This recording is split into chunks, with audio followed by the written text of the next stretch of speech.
Assalamualaikum warahmatullahi wabarakatuh. Perkenalkan, nama saya Desyana Fitriani, NIM 1931020 dari kelas Perbankan Syariah 5C. Video ini saya buat untuk memenuhi tugas UTS dari mata kuliah Public Relation yang diampu oleh Bapak Agung Fitra Hadi. Dalam video ini akan dijelaskan tentang pengertian dari humas, kemudian tugas-tugasnya, contohnya, manfaat, dan juga prinsip-prinsip humas itu sendiri. Untuk humas itu menurut Wikipedia artinya adalah praktik mengelola penyebaran informasi antara individu atau organisasi dan juga masyarakat. Dalam bahasa Inggris, humas atau hubungan masyarakat ini bisa disebut dengan public relation. Kemudian pengertian lain dari humas itu sendiri adalah seni menciptakan pengertian publik yang baik atau goodwill sehingga bisa memperdalam tingkat kepercayaan publik terhadap suatu individu atau juga terhadap organisasi. Selain itu, ada juga pengertian humas atau definisi humas dari definisi yang lain itu adalah suatu proses yang secara kontinu itu dari usaha manajemen untuk memperoleh kemauan baik dan juga pengertian dari pelanggan atau dari masyarakat atau publik yang lebih luas. Di dalam pekerjaan, seorang humas itu harus melakukan sebuah analisis atau memperbaiki diri serta juga menjadikan pernyataan luar atau yang bisa diterima akal. Lanjut ke fungsi humas menurut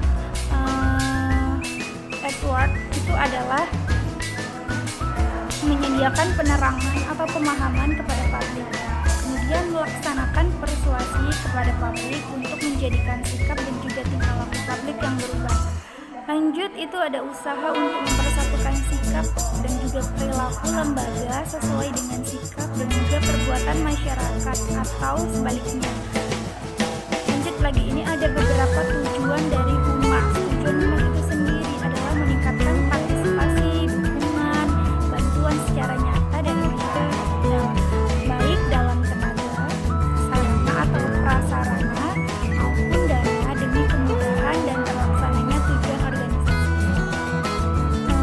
Yang kedua ada membuat rangsangan dan juga menghidupkan kembali rasa tanggung jawab yang lebih besar kepada masyarakat terhadap berlangsungnya program organisasi tersebut secara efektif dan juga efisien, lalu menjadikan masyarakat ikut serta dalam menyelesaikan masalah-masalah yang dihadapi.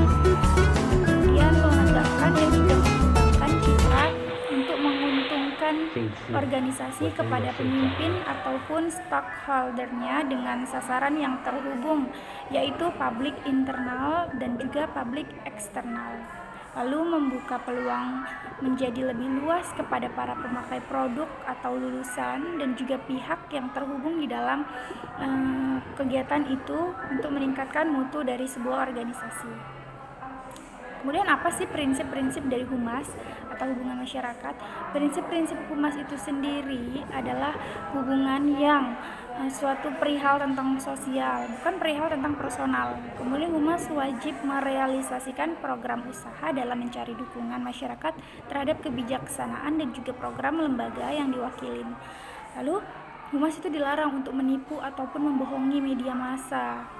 Artinya humas harus bisa memberikan informasi yang fakta sesuai dengan keadaan, tidak boleh dimanipulasi. Lalu humas juga bisa menjadi komunikator yang berguna dalam artian yang benar.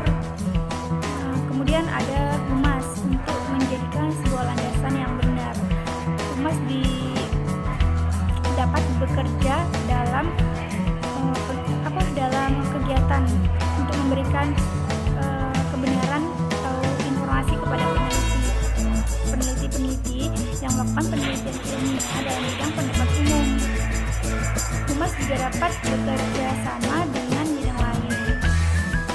Humas wajib melaksanakan atau menjelaskan semua masalah tentang krisis yang diterima lembaga yang diwakili. Nah, untuk tugas humas itu sendiri menurut Hadari Mawali dan juga Martini Hidari tahun 1990 adalah membagikan secara luas informasi perihal suatu gagasan supaya maksud atau informasi tujuan dan juga manfaatnya dapat diketahui oleh berbagai pihak atau diketahui oleh masyarakat umum. Lalu menyiapkan bahan yang terkini tentang sesuatu yang hendak dikomunikasikan pemimpin kepada masyarakat atau juga kepada pihak tertentu dalam sebuah acara, pidato atau wawancara, ceramah, pemasaran atau seminar dan juga lain-lain. Bahan-bahan tersebut dapat berupa konsep atau makalah yang sebelumnya sudah dibaca dan diketahui isinya oleh pemimpin tersebut. Lalu menyerahkan informasi yang jelas yang telah disampaikan administrator atau pemimpin kepada masyarakat dan juga pihak-pihak yang terhubung. Lalu membuat susunan dan juga menjadikan berkembangnya suatu rencana yang berkaitan dengan pelayanan masyarakat yang diberikan kepada administrator atau kepada pemimpin untuk memperoleh persetujuan. Kemudian manfaat humas. Manfaat humas ini adalah memanajemen krisis dalam beberapa masa belakangan ini. Maksudnya dari semua organisasi yang pernah mendapatkan krisis hingga dari kalangan-kalangan pimpinan dan juga pihak manajemen mulai sadar mereka membutuhkan kesiapan dan juga persiapan untuk mengatasi berbagai masalah yang mendesak, yang utamanya berkaitan dengan hubungan pers. Oleh sebab itu tiap organisasi harus membentuk tim manajemen krisis dan juga permanen. Penerbitan desktop atau sistem penerbitan sebenarnya sangat bermanfaat, namun lebih membutuhkan operator yang mempunyai dedikasi dan juga waktu yang luas atau yang bisa menggunakan pensil atau kertas dan juga logam sebagai pembentuk huruf. Identitas dari perusahaan ini sendiri membuat identitas biasanya bertanggung jawab terhadap staf humas karena hal ini menyangkut semua aspek organisasi secara menyeluruh dan juga menjadi bagian terpenting dalam semua komunikasi yang dijalankan organisasinya. Hubungan-hubungan parlemen ini adalah hubungan antara beberapa organisasi secara baik langsung maupun tidak atau diperantarakan oleh konsultan secara khusus misalnya di pemerintahan. Nah, ada unsur-unsur di dalam hubungan parlemen yaitu usaha untuk mendorong para politisi dan juga pejabat untuk menjadi sadar dan juga tahu tentang pentingnya sebuah organisasi dan juga perusahaan itu sendiri. Usaha untuk memperoleh berbagai informasi tersebut harus berhubungan karena supaya mempunyai pengetahuan tentang adanya peraturan dan juga undang-undang yang lebih banyak dan juga berpengaruh kepada hal-hal itu. Public relation ini sendiri telah lama ada di bidang-bidang seperti keuangan dan juga operasi perusahaan. Lalu humas media cetak pada umumnya adalah disusun untuk sebuah proses yang mana dilaksanakan dengan rilis atau yang banyak ada surat kabarnya apabila ada perubahan dalam pelaksanaan pembelajaran produk maupun layanan baru. Humas media audio visual. Humas audio ini mempunyai esensi yang hampir serupa dengan humas media cetak. Informasi-informasi yang diberikan ke program yang berhubungan dengan tema promosi radio dan juga televisi adalah contoh dari humas media audio visual. Humas media online ini adalah humas yang berkembang dan juga masih maju dalam berbagai bentuk.